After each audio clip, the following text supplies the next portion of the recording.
also known as Fico. And also with us now, John Alzheimer, president of consumer education for credit.com. So, Mark, here's a question that's a big elephant in the room. I have to ask you first.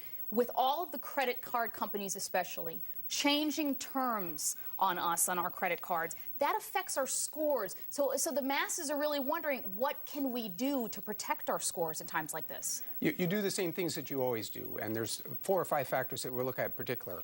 Have you paid off your bills on time? So don't be late on any payments. Are you close to the max? So if the terms are changing on you, you want to make sure you're not pushing the limits of your credit lines. You also want to make sure that you have long-standing relationships with credit card companies. Switching around from card to card is typically a bad thing. Right. And then finally, do you look at a balance of different kinds of credit that you manage well?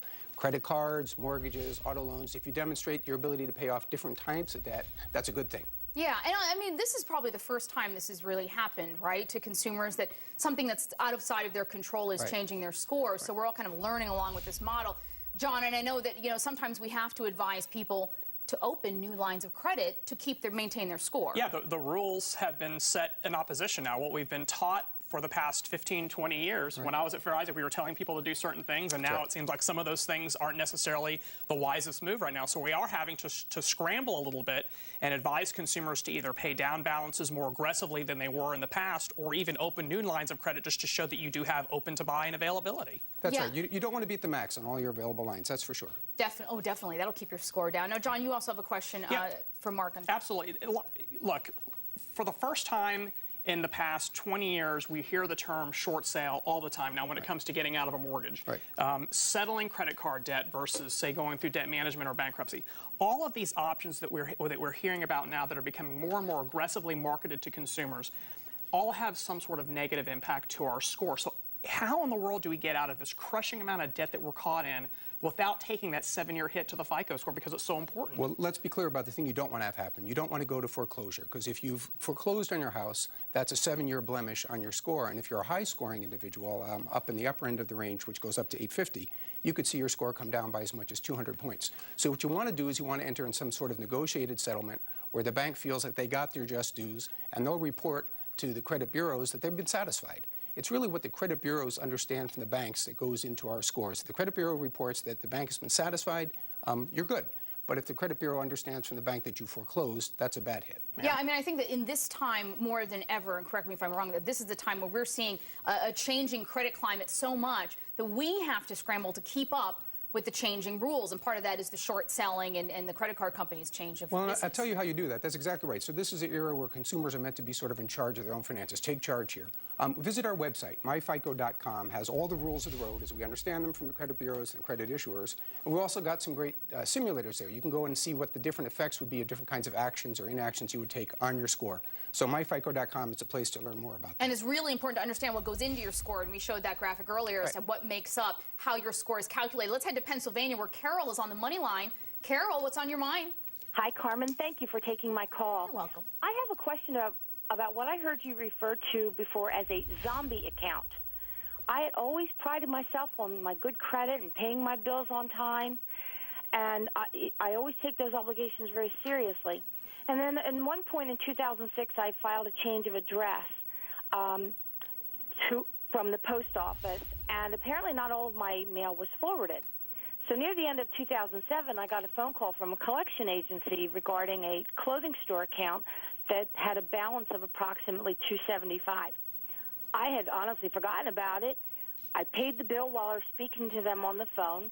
They reported it to the credit bureau as paid, but it's still showing, on all my credit reports in glaring red. Yeah. And my credit history has always been great, and this upsets me so much. Is there any way to get this negative information removed from my credit reports? Well, Carol, probably can't get rid of it, but I'm like you. I really hate when the zombie debt shows up. That happened to me about 10 years ago. It's just this walking dead of debt that you just didn't know you have. John, but in terms of Carol's recovery. Right. Well, there's good news and there's bad news. So here's the silver lining. The silver lining is it sounds like, anyways, that you have compensated for that negative piece of information with years and years and years of solid credit management history. And that actually is going to help you greatly. Here's the dilemma that you're running into. Unless the collection item is inaccurate or doesn't belong to you, or if the collection agency goes out of business and they can't verify the item, then it does stay on your credit report for the statute of limitations length, which is 7 years. Just make sure that when you're reviewing the collection on your credit report that it shows the original date that it was sent to collections as being an accurate date, because that's the date that the credit reporting agencies use to purge that information after the 7-year period runs. And Carmen, there's another bit of good news for her. The latest version of the FICO score, what's called FICO 08, rolling out on the market now, actually takes some kind light on that situation where it's an isolated incident, right? We don't ding the scores as much for that one-off mistake that was made as we did in the past. Okay, so I think she'll be okay, but I agree with John. Go back to the credit bureaus and see if they can't get the blemish removed altogether from the Okay, record. Let me ask you a question related to that, Mark. Should you then, if you get a notice from a collection agency, should you go back to the original creditor and pay them directly as opposed to through the credit collection agency? Whatever way is most sure to get the blemish removed from the credit bureau file, right? So if you have confidence in the collector, fine. Otherwise, go back to the original credit issuer. And the dilemma that you run into there, Rick, is that sometimes the collection agency has actually purchased the debt from the original creditor, and so the original creditor has essentially washed their hands of it, and you don't have a relationship with them any longer. You have it now with the collection agency. You've got to deal with them. Pay where the bill's coming from. But Mark, this brings up a point that Carol was mentioning about the zombie debt. You mentioned credit history.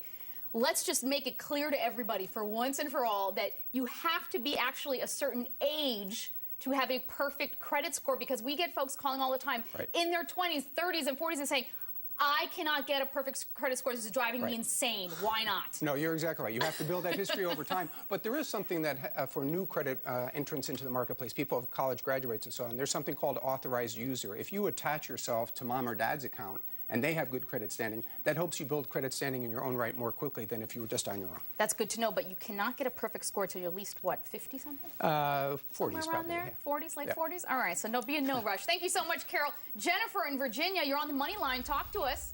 Hi, thanks for having me on. I just sold my home and will receive about $12,000 from that sale. But I have about $10,000 in credit card debt, all basically at their limits. And I need to know how to raise my FICO score in order to get the best rates for my next mortgage. And Jennifer, are you currently employed? Do you have income? Yes. Okay, that's good to know, because John, I think we can all agree on what she needs to do. This is the no-brainer of the century. if you have $10,000 of credit card debt and most of your cards are close to their credit limit, you are absolutely killing your credit score, even though it's only $10,000. Take that $12,000. I think the certified financial planners on the set will agree that you really don't have $12,000 when you have $10,000 in credit card debt, and knock out those accounts. But here you go. Here's the twist. Do not close the accounts, because you're not going to do yourself any good. Pay it off. Check your scores in 30 to 60 days at myfico.com, and you'll see exactly how much that's going to help you. Real quick, I mean, think about this for a minute.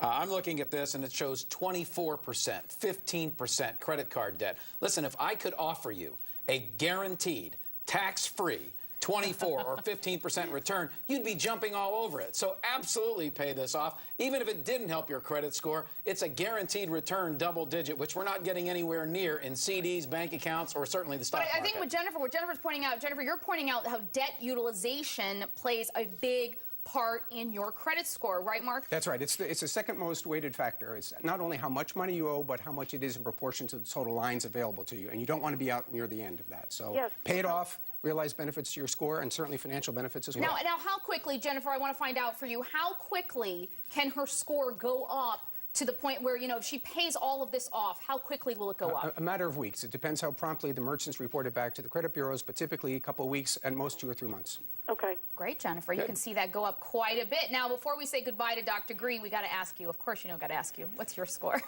Well, funny you should ask. I just looked it up the other day. I'm fortunate. I have a pretty good score. It's 795.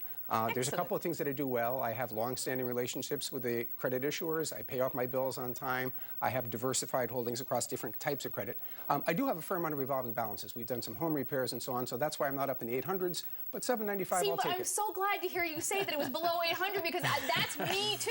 And I like to explain to people it's because if you use, I use credit cards for convenience, right? So if you check in at any point during the month before I pay the bill, which I pay off in full, by the way, every month, you will see how much I'm using, and that keeps me below 800. Exactly right. So the average in America these days is around 720. Anything north of the mid-700s is a good score. You and me both. Okay. South of the mid-600s, not so good. So what's an excellent score these days? Above what? Well, it used to be 740, 760 is probably 780, somewhere like that. It depends on the particular bank these days, but mid-700s would be considered a good score. Okay, next time we have more time, we're going to go around everyone's credit score. All right, thank you so much, Mark Green. Thank you, John Alzheimer. John's going to be back for tonight's Web Extra. He's exposed